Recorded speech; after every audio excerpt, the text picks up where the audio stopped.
Alright guys, Loma02 will be drafting another cube draft here because I just felt like it. What do we think of this pack? Well, there's a pretty obvious pick in Mox Ruby. Underground Sea is quite decent. Otherwise, the cards in this pack are not of extremely high quality. I think Jora, Weatherlight, and Angel of Sanctions are kind of second tier, maybe third tier. Angel of Serenity is virtually unplayable. It's like fourth tier. Master is kind of a mono-fair mid-range card. Mishra's Factory is a build-around, or Mishra's Workshop rather, is a build-around but quite strong card. Courser of Crewfix is actually a pretty solid green card. It actually does have combos in the cube with like Fast Bond, Time Twister, etc. But I think if I were to take a first pick in this pack and there was not a Mox Ruby, I would probably very easily take the Underground Sea because I think it leaves you the most open. I mean, it'd be cool with the Wheel, the Courser, the Jace. Heck, I think the Spearing Spear. I mean, if we do go into mono red, Ruby's not a bad place to be. Having fast mana in that deck's good.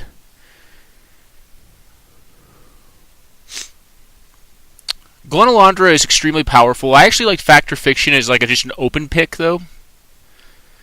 Arid Mesa, probably not the best fetch land. I think Glenalandra is quite strong, but I do think that it's probably smarter to take Fact or Fiction at this point in the draft. So I'm going to pick it up here. Just don't know enough yet. And I mean, Fact or Fiction, you're pretty happy playing that in almost any deck. It's just card draw. It's an instant speed card draw that is generally a 3 to 2 for 1. Well then, I think Griselbrand is speculative, but he is one of the best reanimation targets. Ancestral Vision I've kind of found to be slow. Commit to Memory is fine. I could wield the Baleful Strix. The Bloodstained Mire is also quite good. I don't think I could say no to a Griselbrand, especially because Fact or Fiction, I think it's good in almost any deck that can run it.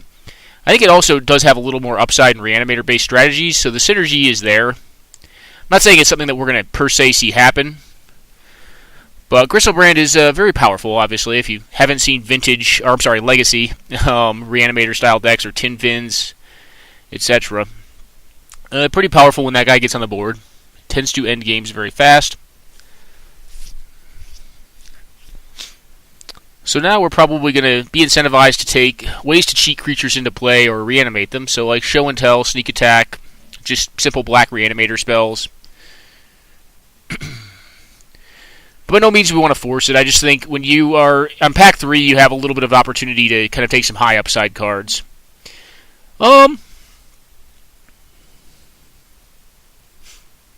This deck could go Grixis, in which case we'd want to Electrolyze. I do think Phyrexian Metamorph is a quite potent card, though. Control Magic is fine. I think I'm going to take the Phyrexian Metamorph here, though. I think it's probably better than Electrolyze speculatively or Control Magic in the Vintage Cube. Metamorph can do a lot of stuff. Okay, there's a Hostage Taker, which is a fine blue-black card. We're not really seeing a lot of Reanimator effects. There's a Hallowed Fountain, which could go into like an Esper Pie Reanimator.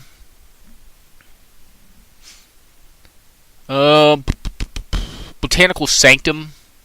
I think I'm going to Hostage Taker's also not bad. I mean, I'm probably going to play black. But she's seeing like Duress this late. I'll pick up the Hostage Taker. I don't know how good that is. Play Ruby in any deck. I don't know if Griselbrand's going to make the cut. We may just be like a grindy blue-black deck again. Decent bit of blue cards coming around, though. I mean, I'm kind of shocked by that.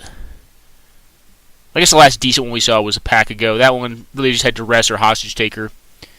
Okay, and there's a Hazoret, which someone's trying to wheel because we're not really seeing good red deck win style cards. There's a Gush, which is not horrible. We just passed up on a Tundra, though, right?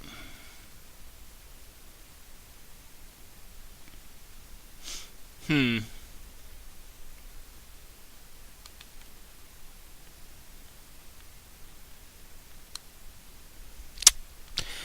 we pick up on a Splicer here.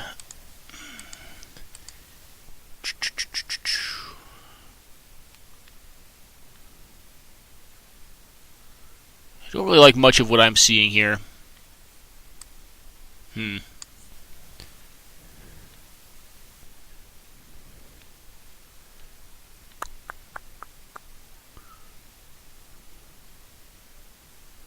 Well, I think I'm going to take the breeding pool because I think going into green may be more likely. Alright, the red card did come around. Maybe we're just being silly here and we need to be in red. This is the only red card in this pack. Like the only one, and someone could have taken sword. Alright, change of plans. I guess we're going to start doing this. I'm going to take the red cards because this is signaling. I mean, we're getting pretty clear signals that what we're trying to do, which would have been probably a cooler deck, you know, either a Bant or a Bug style mid-range deck, is probably not the thing. Or Reanimator is definitely not open for Reanimator. That's gone. Red deck wins is pretty viable, I think, though. The Hazoret will come around. We're going to miss out on that 1-drop 2/2, the Ironclaw Orcs dude. But every single red card is going to come around. And I'm going to have a weaker first pack, but I know what is open right now. No one else is going to be on this. So I'm just going to snap all these off, and folks will have some force picks of red cards. But yeah, I mean, this is just wide open because we know the Searing Spear came back. I don't really want to play this, guys, and I try not to play this every time. But this will be the third time playing it. But it's just, when it's wide open, I mean, I guess you have to take it, right? I mean, like, it's... My other deck was just going to be a lot worse than this deck would be. Yep, Hazoret. And for some of my viewers and friends that watch my content, specifically SpencerBot15, there are signals in Cube. This is a clear grasp of understanding signals, and how sometimes, you know, just playing the blue-based control deck is not the best. Like, you can get a better deck by reading the signals and hopefully exploiting them to make a better deck. I'm not saying this is going to be the best version of Red Deck Wins. I'm already missing a few cards. Like, I would have loved to have that Mutavault. I would have loved to have the 1-drop. This is a pretty easy pickup. Based upon that pack, Lightning Bolt has the lowest chance of wheeling. It's one of the most powerful burn spells ever printed, and Swift Spear should come back. So cool.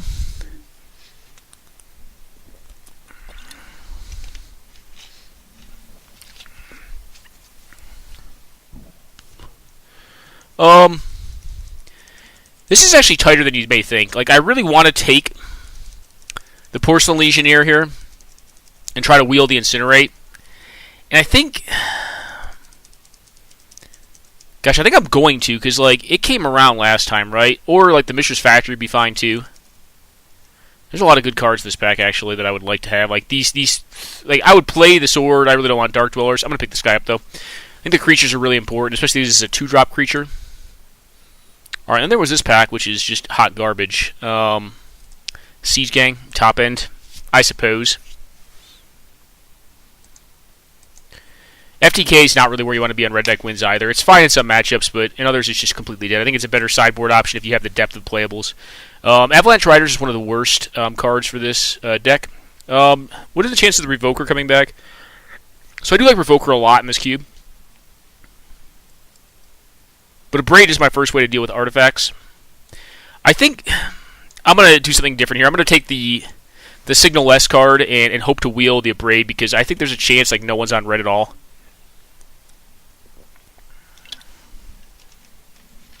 I think the Porcelain Legionnaire was more important than the Incinerate, though. The Abrade is going to be something... Oh, man. Well, this pack's kind of a downer. Sulfuric Vortex is the best card for this deck. Hopefully we can wield the Hell Rider. I would love the 1-drop, too, but... Sulfuric Vortex just ends games against some decks. And you really need it in this deck. You really want it, at least. Alright, Manic Vandal or Strike. I'm going to take the Strike and hope to wield the Vandal. We also have a Braid floating around. One of the best. So there's a couple best 4-drops. Like it's Chandra, Torch of Defiance, Hazoret, Koth, and Hellrider are kind of all my favorites for this style of deck. We do have to note. Oh, I'm sorry, and Fiery Confluence. So we do have to note that we have passed upon 2 artifact destroyers. We do have a Revoker that we took over, one that answers some artifacts. Well, answers a lot of artifacts, and also like the mana ones, and also answers Planeswalkers, which I think is a more high upside pick, although it's not removal like a Braid. But we have a decent bit of removal already. This deck's going to get there. I mean, I think it's going to be a fine version of it. That one pack was disappointing because it had 3 cards I wanted. I'm only going to wheel one of them, and frankly, I don't know which one I want to wheel. Like the 1-drop is really good because I know I'm going to already be short 1/1-drop because the Zergo Bell Striker's gone.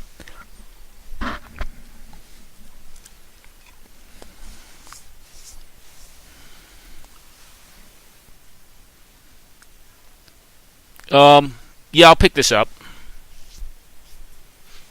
I suppose I'll leave it in for now. It's a fine card. It's really a standard card. I mean, that's where this thing's probably going to live and die.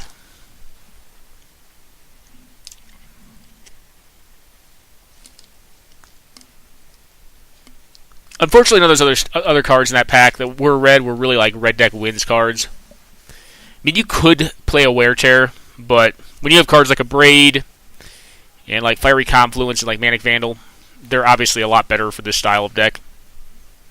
Abrade from the standpoint that it either removes a creature or removes an artifact. Alright, there's the pup. Well, I think, as crazy as it is to say, I think this deck wants Jackal Pup more than it wants Chandra Torch of Defiance. Yeah. I really think it does. I think it needs this effect right now. I'm going to have 4s and spades. I do think she's a great 4, like one of the best. Probably like the 5th best, but still one of the best. So like in order of precedence, like there's a couple that are close. Fiery Confluence may actually just be the best because it does so much. It's just so flexible. But beyond Fiery Confluence, I think, it's very tight between Hazoret, we did wheel this. Between Hazoret, Hellrider, and Koth. I think Chandra goes behind them. Chandra is better in certain matchups, but she does not end the game as fast. And what I tend to think this deck wants to try to do is end the game as rapidly as it can, so like the powerful stuff your opponent's doing, just irrelevant. It does feel very bizarre to pass a Chandra Torch of Defiance and like take a Jackal Pup, because like the power variance of those two cards is so high. Alright, and these two did come back. I think I'm going to take the Incinerate here. The Mutavault is already gone. The Mishra's Factory is quite good. Now, I'm going to take the Incinerate. Especially with Sulfuric Vortex. Alright, this pack had nothing for us, if I recall correctly, so through the breach. I think that was the Siege Gang Commander pack. The next pack, I think it was the stacked one. Maybe it was the one after this. Pernicious Deed, sure. Okay, this is the stacked pack. So I'm at 8 creatures right now. I think...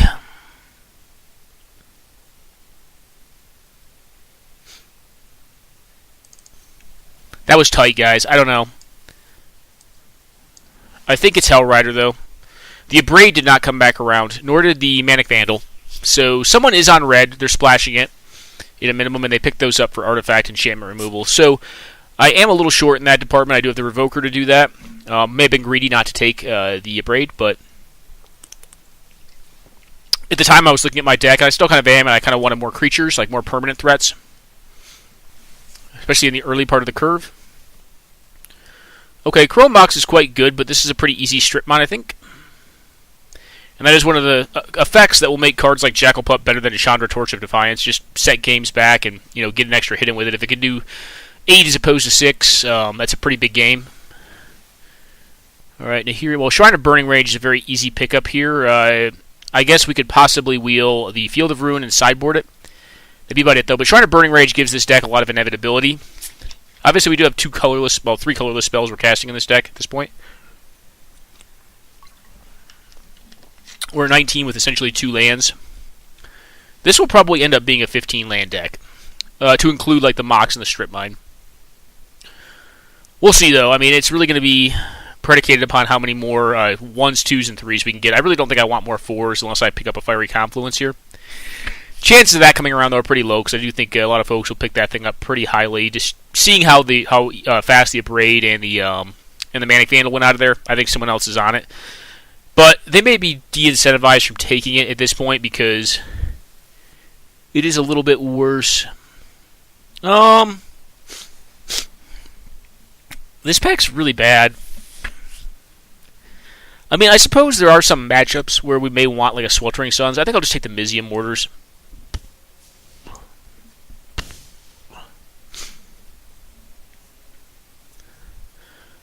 Wouldn't mind like a Char, like some other good 3-drops.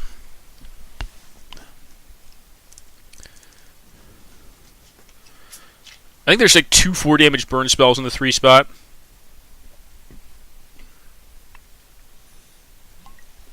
think typically you want to at least be a 12 creature deck with this deck. So 3 more of those would be good as well. Alright, well, there's an Umezawa's Jitte, which is a very powerful card. Obviously a Mana Vault, which is quite potent, but is not really doing much in this deck. I mean, I guess you could power around a Hazoret, but that doesn't really do anything. So we're going to pick up the creature here, like we said. Jit is good, but I mean, I don't think I can give up on a creature for a Jit here.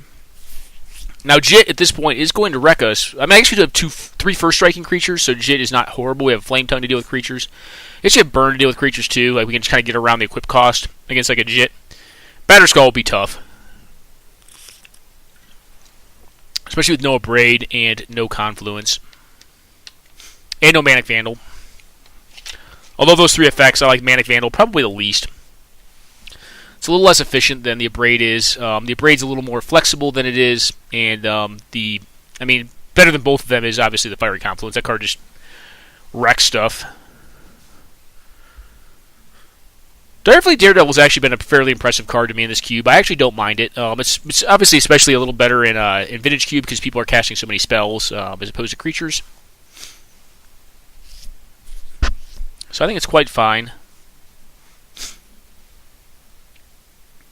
Well, like I was saying, hopefully we can pick up a few more playables for this deck. Currently at 20. Ideally, I'm not going to count this. Basically at 19. Basically at 18, so we need a few more. But we could play the Rekindling Phoenix. The Rekindling Phoenix is just barely good enough, but it's good enough to play as a card in this deck. Alright, well, kind of a hit, or swing and a miss. Thundermaw Hellkite is what we're going to pick up here. Splinter Twin does not go in this deck, neither does Grim Monolith. This is really a 0, so I'm going to just put it down here.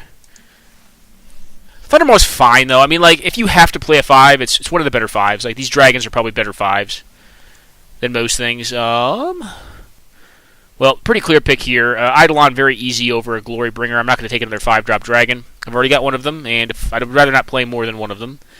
This pack is empty for us, so Thalia's in there. She's quite good. I guess we take a Desperate Ritual, try to force something out. I mean, it's more likely that we'll want to sideboard that in than splash white for Blade Splicer, I guess. I guess we could splash the Plateau so we could hardcast the Porcelain Legionnaire and not take the damage off of it, but that doesn't seem highly relevant.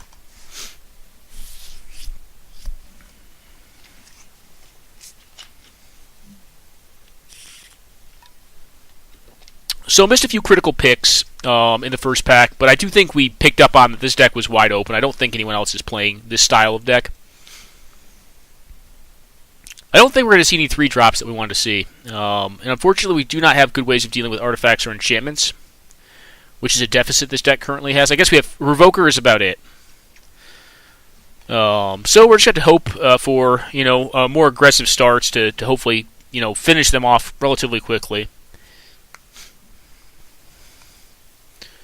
Okay, well, Wheel of Fortune is a very potent card. Sadly enough, though, so this is a playable light red deck. I could just play more lands and play an Inferno Titan in it, just as top end. I'm not going to Wheel of Fortune in this deck. I just don't think that's a thing. I think Wheel of Fortune is solely a combo card, and that's the only place you want to have it. Alright, Kiki. Yep, sure, you can go on my sideboard, buddy.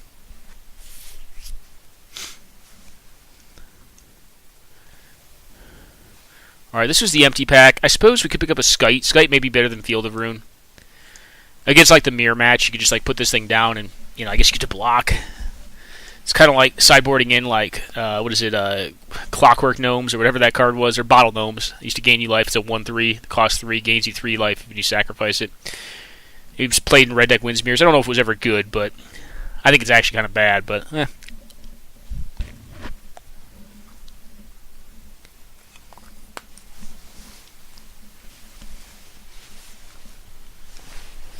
Well, Swelter's the pickup here.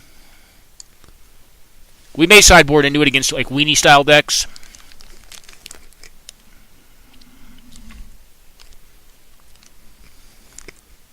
So I'm at 23 with 1 land and a Mox. Alright, yep, you get in there. Probably, unfortunately, I'll have Twin. I have the Bringer of Glory and the Burning. Alright, so I think we are going to play. It's going to be bigger red, so we kind of missed out on some drops here. It's unfortunate. But I think this deck can still play a game of Magic pretty well.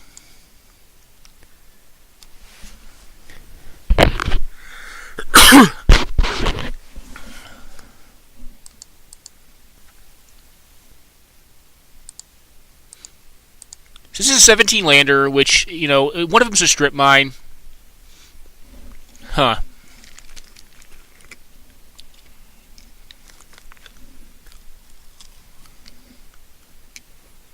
It's really a 16 lander if you don't count the strip mine. Huh. Well, if I cut a land, what would I put in?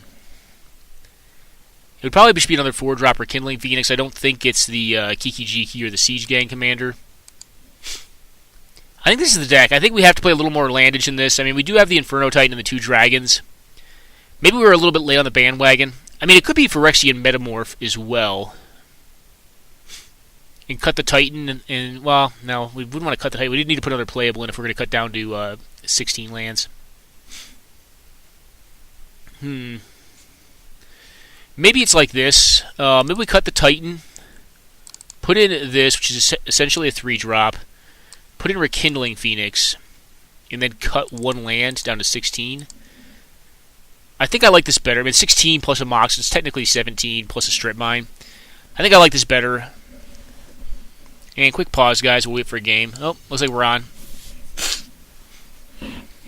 Yeah, the Inferno Titan is a great card and all, and there's some matchups where I'm going to want to go a little bigger and bring it in.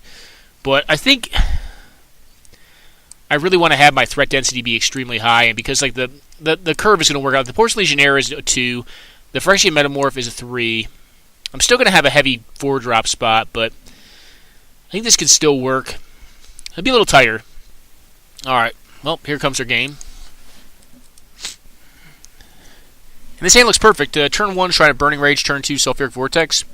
On the draw, unfortunately, but hey, opponent is mulliganing on the play. Tends to be good for the red deck. Alright, blue. I like to see blue as well. Hopefully no Force Spike. Or we could just go turn 2 Chain Whirler.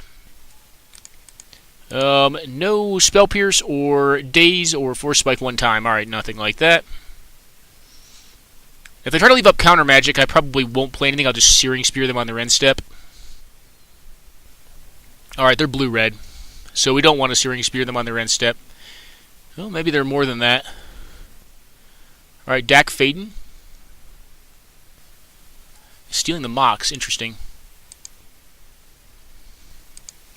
Well, I think now what we do is we just blow up the Dak and say go, and then we're going to try to Chain Whirler next turn. Or Sulfuric Vortex. We'll see what they get up to.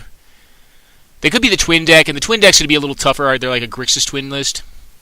Alright, Signet, they have a bunch of mana.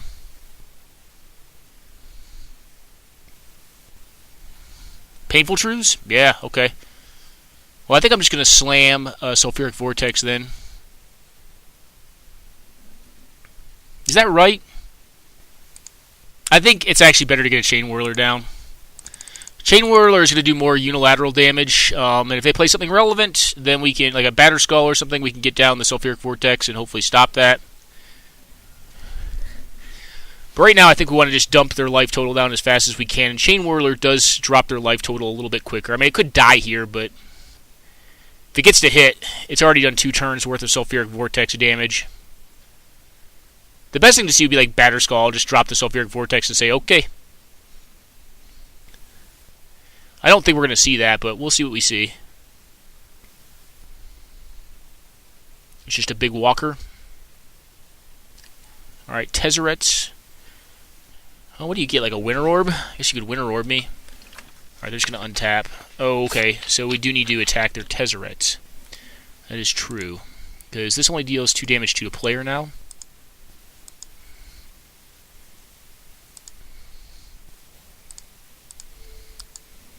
Knock him off double blue.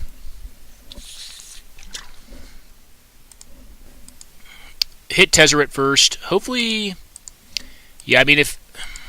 Because here's the thing. If they kill this, I may have to just blow up the Tez.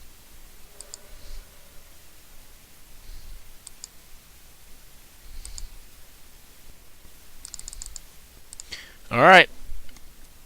Well, Shrine's getting big. You can counter this possibly, like Mana Leak or something. Alright, they're going to Mana Leak it or something like that. I don't think the gate's in the cube anymore. Alright, they're going to remand it. Okay. Well, Shrine's up to 6.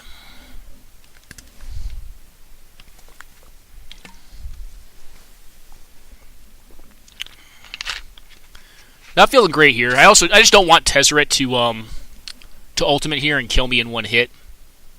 Or close to it. Alright, well, we got our double blue somehow, some way. Is this a Nicol Bolas?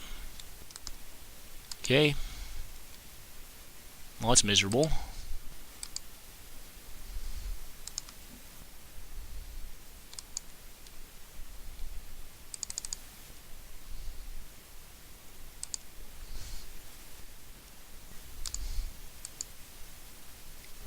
Their deck seems kind of janky.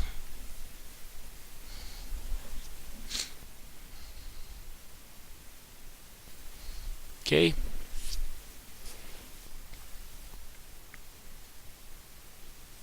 Powerful but janky. I think we can in general beat this, but we're going to see. If we were playing against the Nicol Bolas deck, I would say there's probably not a chance in a million years we can lose, but they're just a bazillion planeswalkers, okay.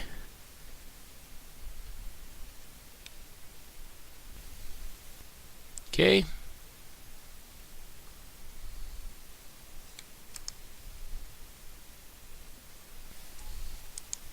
Okay, Mox Diamond. So we have to attack the Nicol Bolas is what my understanding is, right? Unless this thing just dies.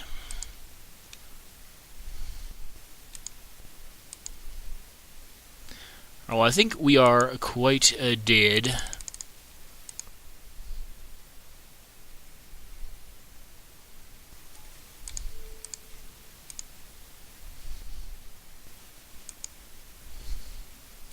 Let's see if they allow me to attack the Nicol Bolas. If they block, I'm just going to concede.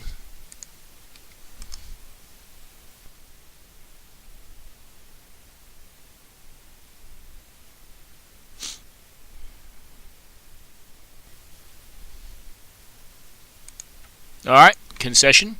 So the Flame Tongue Kavu can probably come out.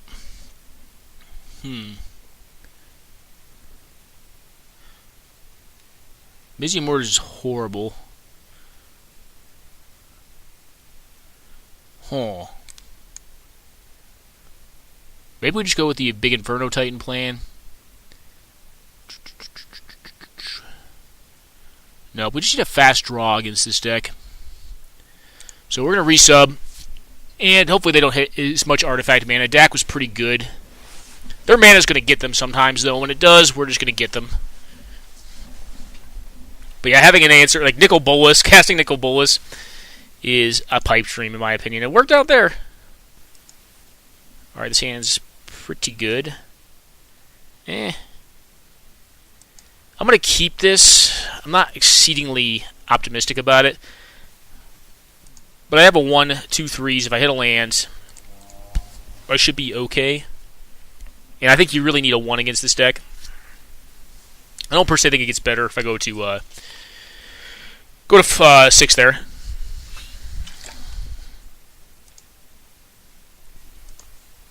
Alright, well, if I didn't draw a land there, a 2-drop was my next best thing.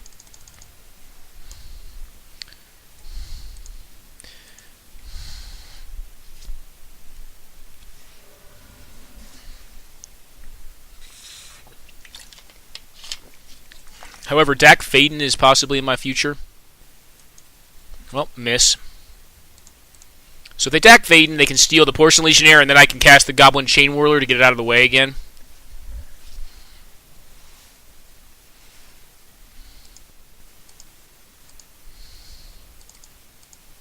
Again, did not see counter magic, so Sulfuric Vortex. Oh, Remand. We saw Remands. They could have that. But if they're spending their turn remanding this, they can commit to memory too. Flash Creature? Yeah, Venser. That is a card that does it here. Oh, Deceiver, okay. Well, they could also be a twin deck. Maybe we're going to get beat by Jank. By Jank 5-color. or I guess 4-color, but using signets to fix everything. Alright, Snapcaster. That works out pretty well.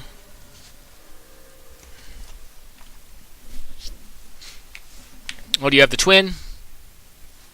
No.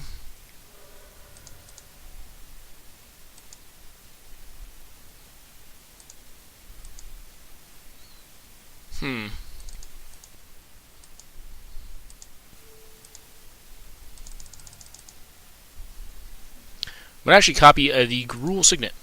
Go.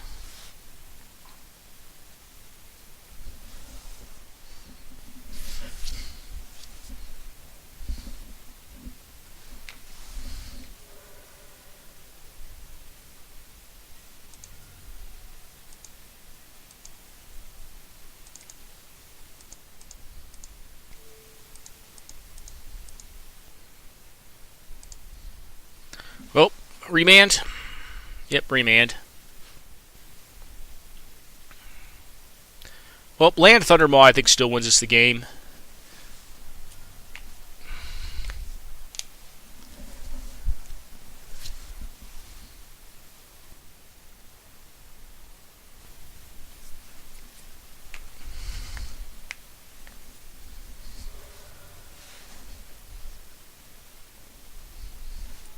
Alright, Nicol Bolas is castable.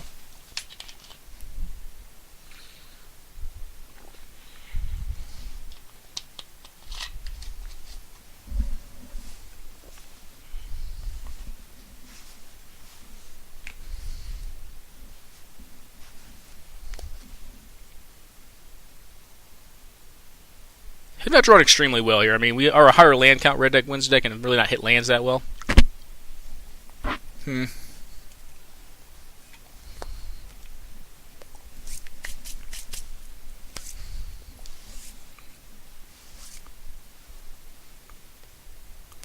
Another game-winning draw would be can't think. Oh, not that. So same game plan. Counter, I assume. No.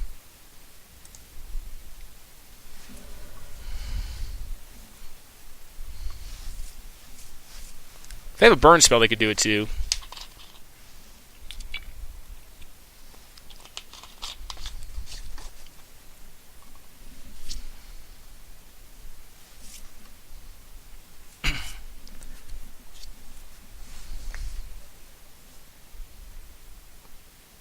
Well, anything in their deck is castable, I assume, at this point. I do not have burn, unfortunately. So, if they can do enough damage here to put me to 2, then I'm not going to be able to win. I'll lose to my own Sulfuric Vortex. Hopefully we could have played this that much better, though. We could have expected 2 flash creatures. I expected possibly 1, but sometimes you guess wrong, I guess. Alright, got there. So that was weird they played the game that long. I mean, whatever. Like I said, I don't think this is a bad matchup for us. We do need to draw a little better on the land front. Being essentially a 17-lander with the Mox, I think we expect to hit lands a little better than we just did there. The FTK is our most marginal card. They have the twin combo, which it seems they probably do. They have a lot of weird shit going on in their deck, though. I don't really know what's going on. They have, like, twin. Alright, this is a perfect hand. Oh, it's not perfect, but it has Jackal Pup. It's got mine. I can't pitch this back. We're going to hope to draw into a 2-drop here, like the... Alright, well, that's not a 2-drop. It's a card that is castable pretty easily, as long as I have 2 mountains, and it does a lot of damage. Alright. That's a draw. They could be Snapcaster maging us here, or burning this thing off. I mean, if they Snapcaster for no value, okay. I'm going to take 2. They'll be down on a card. Could get remanded here for